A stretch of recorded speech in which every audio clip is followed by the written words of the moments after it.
The Toronto Blue Jays narrowly missed the postseason last year, and they're having an interesting, kind of difficult to define offseason, even one where there's a lockout. Let's make heads or tails of it with AJ Andrews from Locked On Blue Jays. Folks, this is Locked On MLB.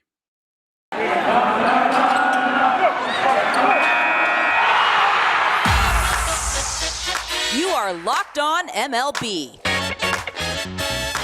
Your daily MLB podcast. Part of the Locked On Podcast Network. Your team every day.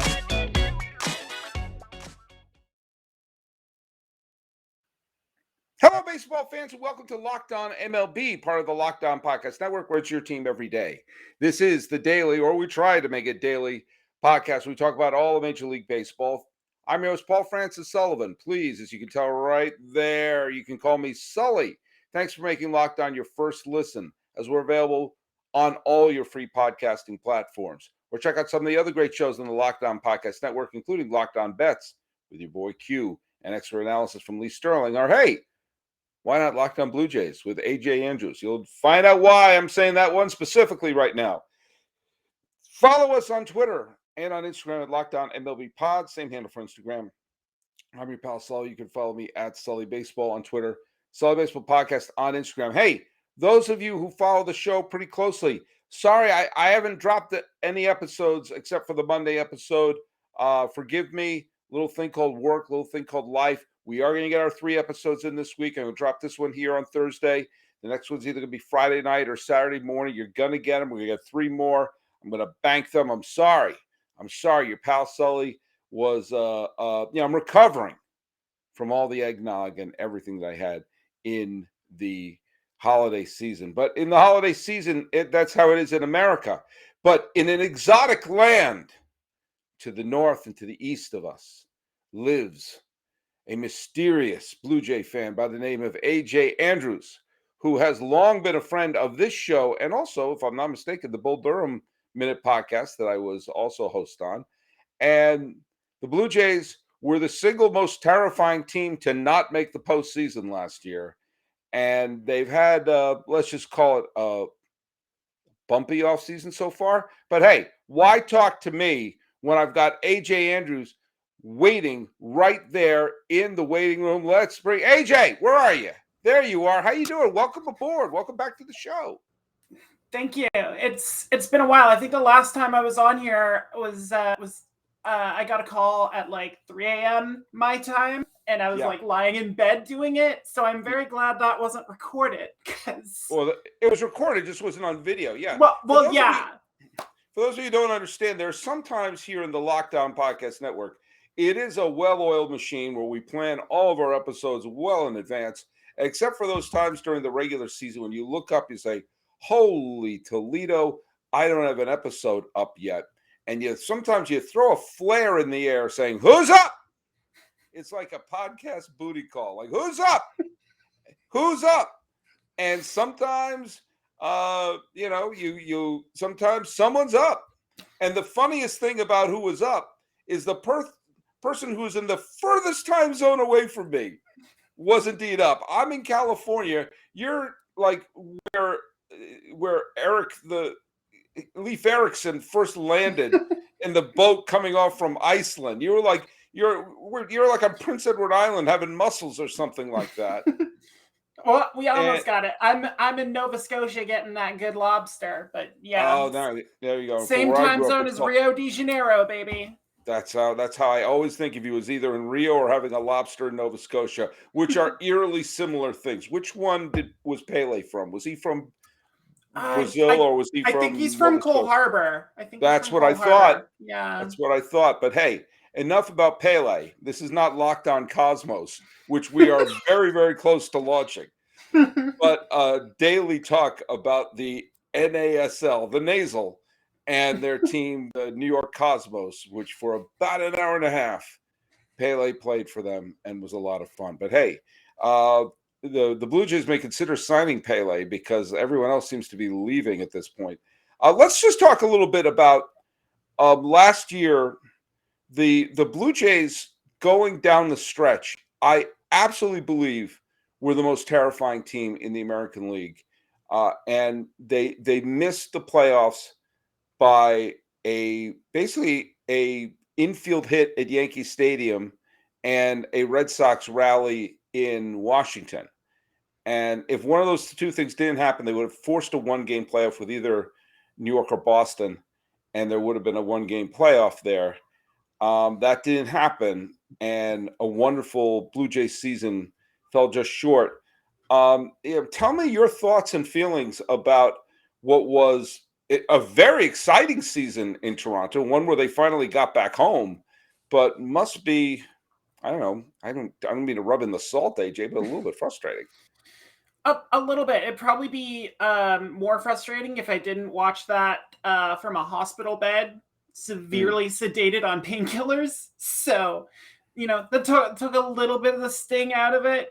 But yeah, it was such an up and down season for the Blue Jays. There was that rough start in April, and then that swoon in June where the bats went cold and just couldn't do anything to support what had been an above average rotation once, Tanner Roark got his big diesel out of there. And in a way it was frustrating, but at the same time, it's like, wow, we almost overcame that. We almost took the Yankees and the Red Sox and made them play extra baseball. We made them sweat so hard to get those playoff berths. In a year when the Blue Jays, this is what they were looking for. They wanted to be in contention. Playoffs weren't necessarily a goal. That's more for this season. But 2021 showed they could be a threat. And that's mostly what we want. I mean, I joined the Locked On Podcast Network in 2018, so I miss the good times when, Joey Bats behind me and Edwin Encarnacion and Josh Donaldson were just belting home runs. I had to try and make sense of, Justin Smoke as our all-star. So right. having this team take that step forward and announce its presence on the MLB stage, it was nice. It was nice to have that. Even if I wouldn't have been able to cover a playoff run anyway. Well, they won 22 out of 31 games after the end of August. I mean, that's unbelievable. They all their games in October, and when you take they didn't have a losing month, but they were 500 after April, a couple games over 500 in May, a couple games over 500 in June. They were thoroughly mediocre overall up until around the All-Star break, and. I had Stacy Gotsulias of Locked On Yankees, and we were talking about one of the great ironies was that the Robbie Ray loss to the Yankees stubbed the toe of their playoff hopes. That it forced them in a position where they were no longer in control of their own destiny. And an extraordinarily flawed Red Sox team, which I know got to within 2 wins of the World Series, but they got hot a little bit against Tampa, and an extraordinarily flawed Yankee team.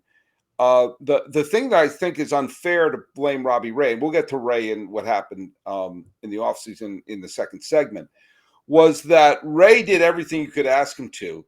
And it's really those first two, you made the point, those first few months were what really derailed the Blue Jays season. And it's one of these things that it always drives me a little crazy when teams get off to a sluggish start and people say, don't worry about it. I said, yeah, I understand, don't panic. But also, one more win in April, one more win in May, and that Robbie Ray start suddenly isn't the entire season in their hands. It's important to bank those wins early, and I think that haunted them more than blaming poor Robbie Ray, who had a wonderful season just for one loss against the Yankees. Exactly, and I mean, you say just one win. I can point to so many of them during that season. I can point to April 18th, finale of a series against Kansas City, where the Blue Jays mustered just 2 hits off Brady Singer and wasted a shutout 5 innings from Robbie Ray. They lost that game 2-0. There were so many of those games in the first half of the season where where the Blue Jays just would do enough to make it competitive and then not be able to do anything at the hurdle. I think their final record in extra inning games was like 3-9. If they get one of those extra inning games to go the right way, then we're talking about a playoff team. I'm going to give you one painful stretch at home. Again, we have to take home with a grain of salt. I'll get to that in a second because home could have been Dunedin, home could have been Buffalo, but they had 3 games with Boston and 4 games with Tampa at the end of May, and they lost. They blew the doors off the dump against Boston in the first game, then lost 7-3, then lost 8-7, then lost 9-7 in extras to Tampa, lost 14-8 in extras to Tampa, lost 3-1 to Tampa, and 6-4 in Tampa. Right there, that's right off. That's 2 extra inning wins where they had home field advantage, and 4 other games that they're within 3 runs. Where if 2 of those broke their way, much different season we're talking about here. Oh, exactly. And like you said, they were on absolute fire in September. And, it's a good thing they did because, I did go to a Blue Jays game last year. In Toronto? I made the trip from Nova Scotia. I was visiting a friend, and I went to the game on August 20th against Detroit. Another Robbie Ray start. There's a pattern here. Robbie Ray should have won more than 13 games this year. But another brilliant start, and the bats couldn't do a thing, and that stadium knew it. They just sat there and watched as I was actually watching with a friend of mine. She left to go get water, and that's when Vladdy Jr. hit a home run. Only run the Blue Jays got that game. But another extra inning loss. And I mean, it's yet another extra inning loss there. It's unbelievable. Exactly. And that was just the story of the season. Like they get there, they'd be right in the thick of it, but in the end just lost it in the wrong situation. The early part of that year, I think it's clear the team sometimes just needed that one extra boost to get them over the top. Like they're so close, just a couple more times to get that extra boost to get them over the top. And if they're in that situation again in 2022, do what I think they should do? They should get a Built Bar. This is the new year, and that means New Year's resolutions. And if yours is about getting fit or eating healthier, make sure that yours includes Built Bar, approved by 2-time National League MVP Dale Murphy. Built Bar is the protein bar that tastes like a candy bar, maybe even better than a candy bar. Built Bar makes it easier to stick to your resolution because it tastes so good. You'll want to eat it. Unlike other protein bars that can be chalky, waxy, or taste like a chemical spill. Look, everyone wants to eat healthy, but it gets so boring by week 3. Like, come on, where's the chocolate? Built Bars are covered in 100% real chocolate, and most of them contain 130 calories, 4 grams of sugar, 4 grams of net carbs, and 17 grams of protein. Compare that to a candy bar, which has 240 calories and so much sugar and carbs that I don't know, you might as well just go to the donut shop and grab a funnel and a snow shovel. Now look, here's an idea for the new year. You got those little secret treat stashes at home, in the pantry, in the glove compartment, in your gas tank, wherever. Throw out all the sugary, calorie-filled treats and replace them with Built Bars. If you're craving a snack or a treat, you could reach for something that's healthy. Now look there's so many flavors to choose from: coconut almond, peanut butter brownie, cookies and cream, salted caramel, mint brownie. AJ, what's your favorite flavor of Built Bar? Yeah, you got to it at the end there. I'm a mint brownie girl. I like mint. I like chocolate. I like mint and chocolate together. I'm the same way. Mint and chocolate is fantastic for me too. That's my second favorite one. My favorite is raspberry. I love that tangy raspberry mixed with the chocolate. Built Bar prevents me from speaking while reading this copy. Built Bar is always coming out with new limited time flavors. So check out Built.com and see what's new. Go to Built.com, use promo code LOCK15 and get 15% off of your order. Use promo code LOCK15 for 15% at Built.com. All right, we're here with AJ Andrews, the sovereign of Locked On Blue Jays. They are still part of the under the umbrella of the Queen. So I have to say the sovereign. The foreign enclave over here. Yes, I'm hooked on. I am hooked on the Crown. I can't wait for the episode where they go to the Orioles A's game from 1991. That's got to be in there. That's got to be in there at one point. Are they going to do the episode where she appears in the Naked Gun movie? You know what? I read when she was the guest of President Bush, the first President Bush in 91, and went to, this is before the Nationals were there, so the closest team was in Baltimore. And she did attend, and this was 91, so it must have been 3 or 4 years after the Naked Gun came out. And at the time, Reggie Jackson was a coach on the A's and was in uniform.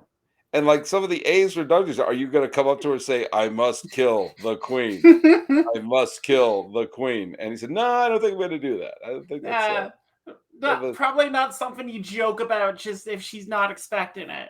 Yeah, their security detail is a little more strenuous than Frank Drebin at that point. All right, well, welcome to Locked On Naked Gun, where we talk about Naked Gun 3 times a week. AJ Andrews is here.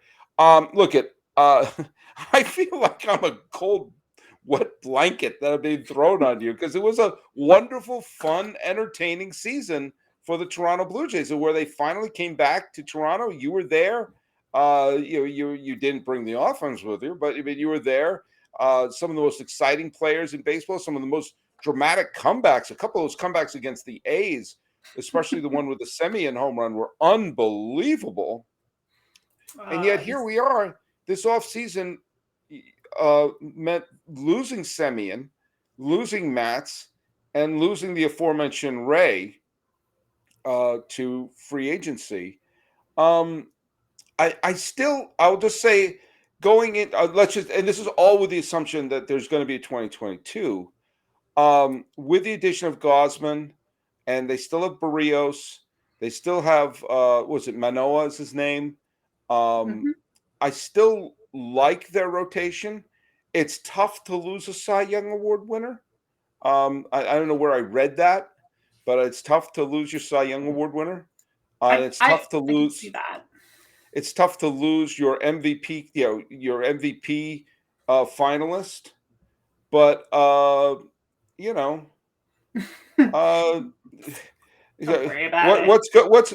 what can we say that's positive here about this offseason so far? Gausman was a good signing. Yeah, I mean the Blue Jays front office finally got their white whale after being turned down in favor of the qualifying offer last season. They go out, they get Gausman for $110 million. He's already saying all the right things. He's going to tribute Roy Halladay by wearing number 34, which was his number in Philly. The number 32, obviously retired by the Blue Jays. So he's saying all the right things. And if he can keep that pinpoint control he's developed the past couple of seasons, he's going to be a more than apt replacement for Robbie Ray. I know Robbie Ray, Cy Young winner, very tough to replace that after you lose him. But, I mean, Kevin Gausman was in that conversation in the National League. A 2.81 ERA over 33 starts, 227 strikeouts in 192 innings for Gausman. I mean, that's basically what Ray did. And I'm going to talk about this a little more on my own podcast, Locked On Blue Jays, which people should be subscribed to. I mean, if they want all the Blue Jays stuff. But it could be more sustainable for Gausman as opposed to Ray. And I think that's a big thing. I heard there were similar offers out if Ray wanted to stay in Toronto, but I think the front office's preference was always going to be Gausman, just because I think they see Gausman's success as, more sustainable. His durability is more sustainable. He made 33 starts last season, one of only 7 players to do that. Of course, they had one of those guys in Marcus Stroman, but now he's off in Chicago, so that's a whole other thing.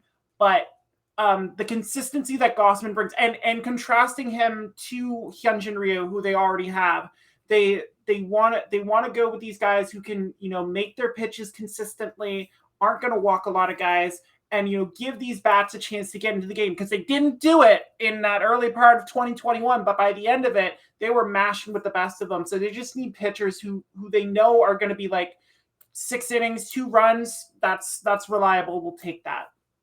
I hate to play the whole let's they should sign this person, they should sign that person. But when the lockout ends, which it should, come on, folks, just pretend pitchers and catchers reporting tomorrow. Come up with an agreement. Let's end this here. Rob Manfred, get off your butt. Exactly. We're going to get into Manfred and how I'm going to replace him pretty soon. Excellent. But there is a free agent pitcher who's out there who kind of sort of fits your description, and that's Yusei Kikuchi, who pitched for Seattle last year. And of course, Ray went to Seattle. It's unlikely that he's going to return to Seattle. Look, Kikuchi made the All-Star team. No one's gonna confuse him with Roy Halladay at his prime, but he is a solid innings-eating pitcher. And you could imagine Kikuchi, who is, I think he's 30, maybe he's older than that, but you could imagine him pitching and with good run support and a decent bullpen behind him. And you're not asking him to be the ace. It's already a pretty deep rotation. Having someone like that, there's a little chicken or the egg. What do does a strong bullpen make a rotation good? Does a good rotation make a bullpen? It's symbiotic. You have to have a rotation that can go deep, that you're not wearing your bullpen down to the ground, and you need to have a bullpen so you're not wearing your starting pitchers to the ground. The best teams, find that middle ground. And I think a Kikuchi on this team, I'm not saying he'll be as good as Robbie Ray, but you're probably not going to get another Robbie Ray season like that. That was probably the peak Robbie Ray that you're ever going to get ever. And he timed it perfectly. He Trevor Bauered that, where he timed. And again, I'm only meaning in terms of timing his Cy Young Award season to his free agency. None of the other baggage. He bet on himself. He hit big. Yes, so that's it. And by the way, I just got to say, if you want to make any bets on yourself, go to BetOnline, which remains the #1 spot for all your sports wagering for 2022. New year and a new updated desktop and mobile website. To sign up today and receive your 50% welcome bonus on your first deposit, just use promo code LOCKEDON to get started. From football, basketball, hockey, boxing, UFC, right to your favorite Vegas casino game. Don't wait to take advantage of all the amazing offers for 2022. BetOnline is the fastest and easiest way to wager on all your favorite sports. BetOnline is where the game starts. That's right. I wasn't expecting to do that ad read right there, but I was never going to get an alley-oop better than that to read that ad copy. I can't believe I led you right into that one. That was a lob right down the middle of the plate. Okay. We're here with AJ Andrews of Locked On Blue Jays. And we did a surprise ad read. Ambush ad read. It was an ambush ad read. Do you want? I certainly say bet, and it's Pavlovian for me. Bet? Did someone say bet? That leads to BetOnline. I almost got a spit take. You're the best, Sully. It's why if you're watching it on YouTube, I nearly got a spit take from AJ Andrews. And if you're betting on a spit take, go to BetOnline. So, come on. Okay, sorry. There's a whole bunch of silliness going on here, but let's be serious here for a second. Right. You are not going to find a better young offense than you're going to see with some of the players, assuming that Bo Bichette and Guerrero Jr. and assuming that you're going to get a full season out of Springer, and get a good solid season out of Teoscar. I mean, there's enough bats in there that I even with the loss of Matz and of Semien and of Robbie Ray, I still think the Toronto Blue Jays going to 2022 are going to be one of the more exciting and dangerous teams in the American League. I think they're a smart organization, and I think they're going to be home all year. And I just like the team. Yeah, and it could be even better. Honestly, like the growth that we've seen out of those young guys in 2021 that contributed to their success. In addition to guys who, again, this front office was like, we back these guys. We think they're going to be good. Teoscar Hernandez was essentially fighting Derek Fisher for his job at the start of 2020. And I'm just going to leave that for a second, just so y'all think about that for a second and think about that position. Fighting Derek Fisher for your job. How silly does that sound? Do you know how silly it is? It's silly. It's so silly that we had a Canadian saying y'all, okay? We had someone from Canada bringing us down to the South. That's how silly that is. That doesn't get any sillier than that. I know. I think y'all is a very useful word, and I'm co-opting it without shame. But no, please. So with Teoscar taking that step forward, with Springer in the fold, with Lourdes Gurriel Jr. on one of the most team-friendly contracts ever, still patrolling left field. Like their outfield is so sad. They have Bo and Vladdy on the infield. They have 4 catchers that people want, and they that kind of leads me to this point. Losing Semien is a blow at second base. They do have Kevin Biggio, who has experience at second base. Shout out to his dad. But that leaves one spot on the infield, and we talked about moves the Blue Jays could make once the lockout's over, or maybe a trade is a way to go. And Sully, I know you're a historian, so I want to just take you back. Do you remember the last big trade that the Blue Jays made for an infielder? I'm gonna guess it was for Robbie Alomar. A little more recent than that. Okay. They've traded for MVPs more recently than Robbie Alomar. It was probably for Josh Donaldson, right? Exactly. The 2014 deal for Josh Donaldson, where they sent Brett Laurie, Franklin Barreto, Kendall Graveman, and Sean Nolan to Oakland to get the services of Josh Donaldson. And Kendall Graveman, he's a good reliever, but if he was the best out of that quartet, Oakland got a little robbed. However, I can tell you Oakland got robbed because I know many A's fans who are still enraged by that trade. So here's the thing, though. Oakland is in sell mode, and they have a third baseman who is very, very talented in Matt Chapman. And I know I've been talking to Jason Burke from Locked On A's about this in the past, trying to figure out what trade package Toronto could offer for Matt Chapman. And just to go back to your Blue Jays needing one more arm in that rotation, Oakland has a couple arms available, and Sean Manaea would look very good with the Blue Jays. Oh man, if Sean Manaea, and they sent, and Toronto sends that Mallrat Kevin Smith and a bunch of other people packing to Oakland. That's right, I dropped Mallrats of all the Kevin Smith films. Hey. But I'm a dogma girl myself, but I had one of the worst dates I can imagine, taking a date to see Mallrats. She hated it, and there was not a second date. But that being said, I just try to throw one of the Blue Jays' top prospects out there, and I just remember Kevin Smith. But if you add Manaea and Chapman, Chapman solidifies the infield, makes up for the loss of Semien. Manaea, then you don't have to make the Kikuchi signing. You go back, you'll have 4 or 5 solid starters in your rotation.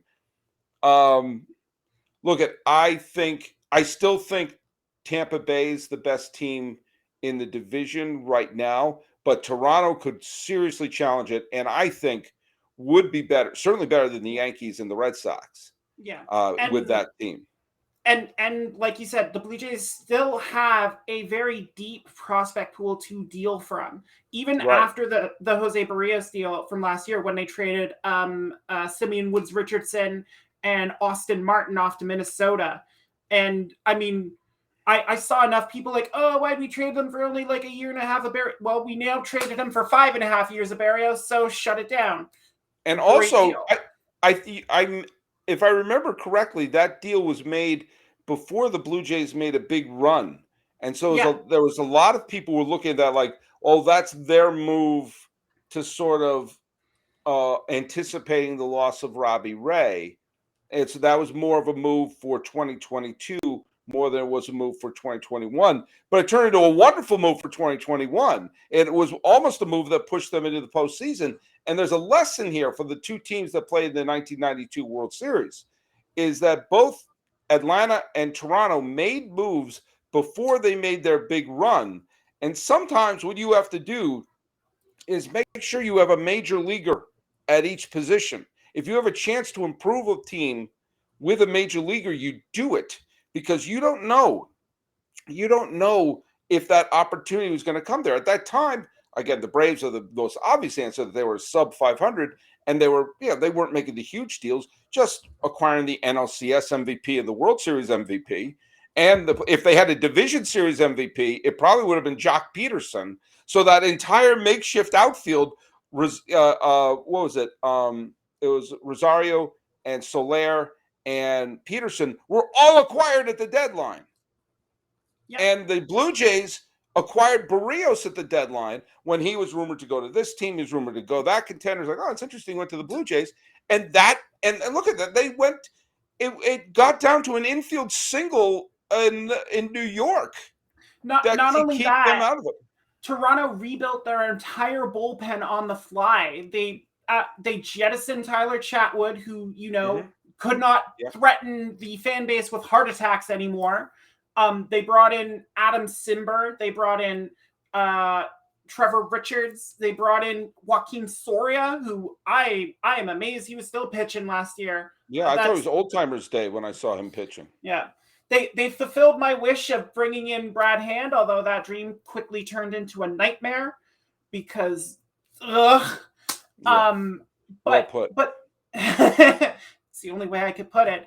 But yeah, or even bringing in Corey Dickerson, which, I mean, Dickerson is a free agent now. I would love to see Jock Peterson, but I think he's going to be too much money, and he's a luxury the Blue Jays don't really need to do.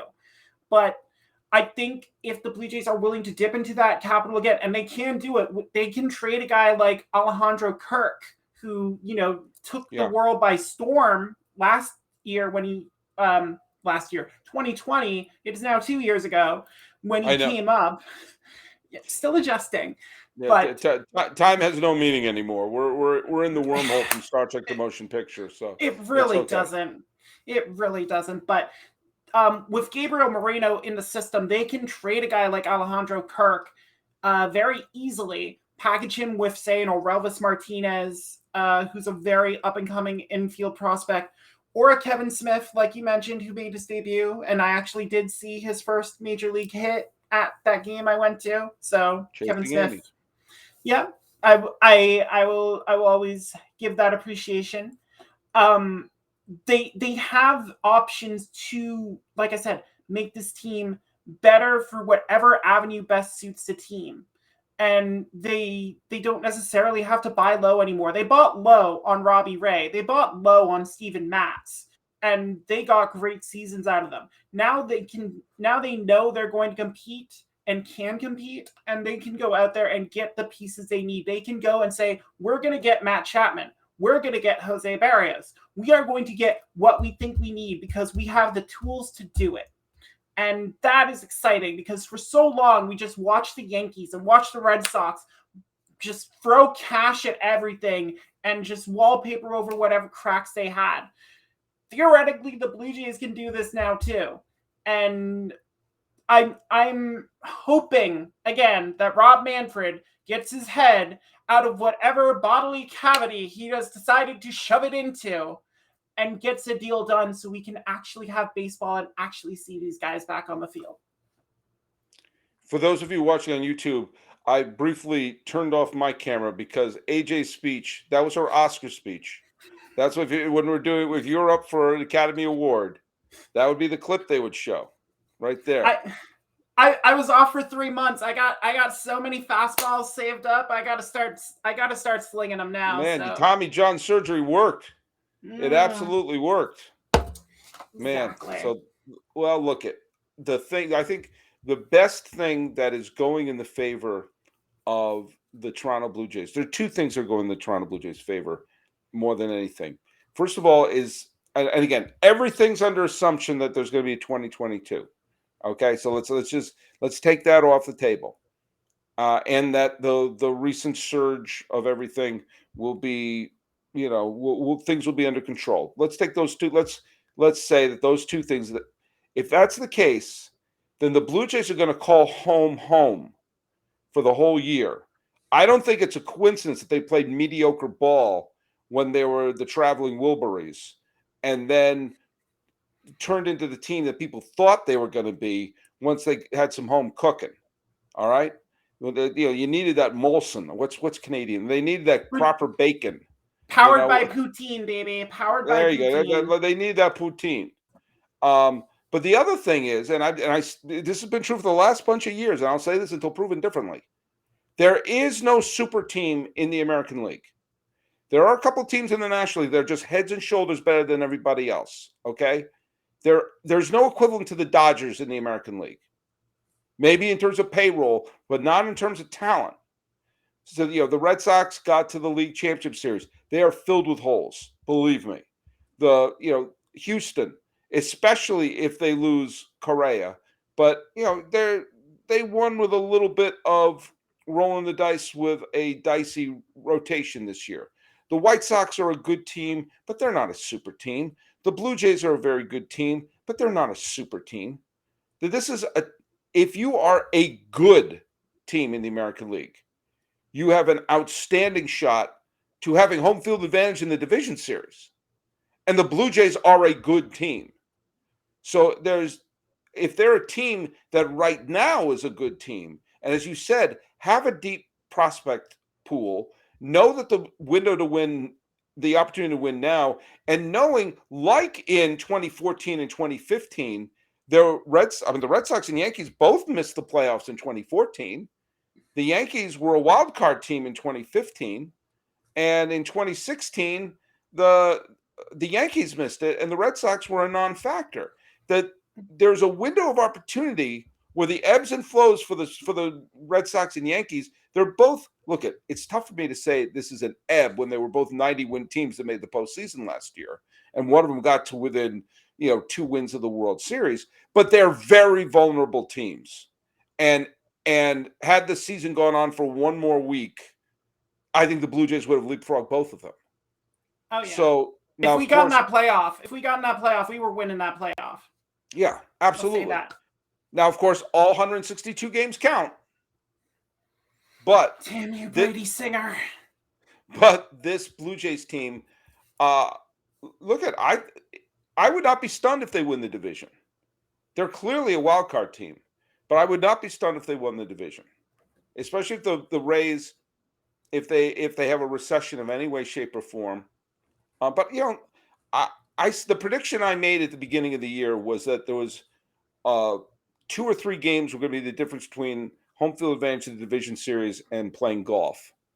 And the one thing I did not predict was the Rays were going to have such a wonderful regular season.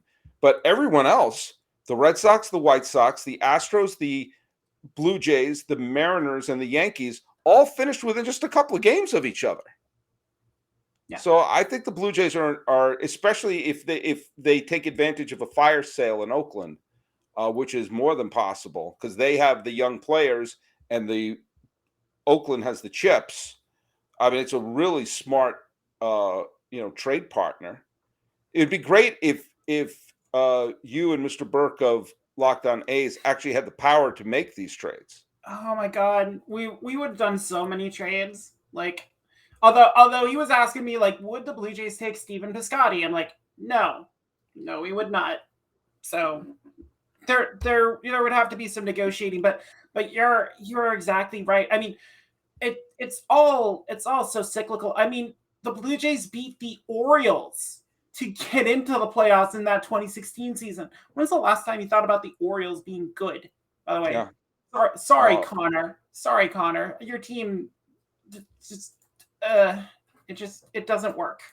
But like you said, this is the window that the Blue Jays were aiming for. They thought the Yankees would be in a down year as some of their guys got older. They fought the Red Sox. I mean, they lost Eduardo Rodriguez to Detroit, which, I mean, okay. interesting Detroit. Let's see where this takes you. I actually think Detroit's not going to be pushovers. By the end of the year, they were playing well. By the end of the year, a lot of those young players were starting to click. They were not the write it in ink, those are wins by the end of the year. I don't think they're going to, and that is a winnable division. It doesn't take a great sense of imagination. I mean, just look at the Twins were a 100-win team a couple of years ago, and then they've been garbage. Although they won the division the year of the COVID season, but last year they were junk. And the Guardians have pitching, but they can't hit. The White Sox are good, but not great. The Royals are there. That's a winnable division. I mean, I said that, and the Tigers were the winning team in that game I went to in Toronto. So so maybe you shouldn't be bad mouthing them, huh? You ever think of that? You ever think of that, AJ Andrews? But isn't Javi Baez going to take Zach Short's job, and he's the one who scored the run that got them into extra innings? So there you go. So it all evens out in the end. I don't know. Just trying to protect myself here, but I think if there is baseball in 2020, if Rob Manfred doesn't do something incredibly stupid that I don't know will sully his name for the 19th time in his career as commissioner. Careful how you use that word. Careful how you use that word. Tarnish his name. Thank you. You're welcome. Thank you very much. But if he doesn't do that, I think we might be talking a little more often, maybe as the playoffs go on. Well, the Braves partied like it was 1995. It might be time to party like it's 1993. AJ Andrews, by the way, is the host of Locked On Blue Jays. Thanks for making Locked On MLB or Locked On Blue Jays your first listen, as we're available on all your free podcasting platforms. And how about your second listen, or third, depending which one of ours is you make your second one? Have that be Locked On Bets, hosted by your boy Q, and with expert analysis from Lee Sterling. AJ Andrews, tell people where they can listen to the show. You can listen to Locked On Blue Jays wherever you get Locked On MLB or all your podcast needs. Locked On MLB, of course, hosted by the wonderful Sully, the walking historian that he is. And you can find me on social media on Twitter at @A_J_Andrews. The underscores are there because Twitter is dumb. But if this MLB lockout turns out to be even dumber, then it's a Pokemon Go account. I don't know what those words meant in that order, but I'm sure it meant something to some people out there. I'm too old to understand Pokemon Go, but I'm not too old to know that you can follow us at Locked On MLB Pods. Same handle for Instagram. I'm your pal Sully. I'm at Sully Baseball on Twitter. Sully Baseball Podcast on Instagram. Talking about the 2022 World Series champion Toronto Blue Jays with AJ Andrews of Locked On Blue Jays. This has been Locked On MLB, and who knows, maybe even Locked On Blue Jays, as we're recording this on the 6th day of January 2022. Happy birthday, Betty Zambetti. I'm your host, Paul Francis Sullivan. Please call me Sully.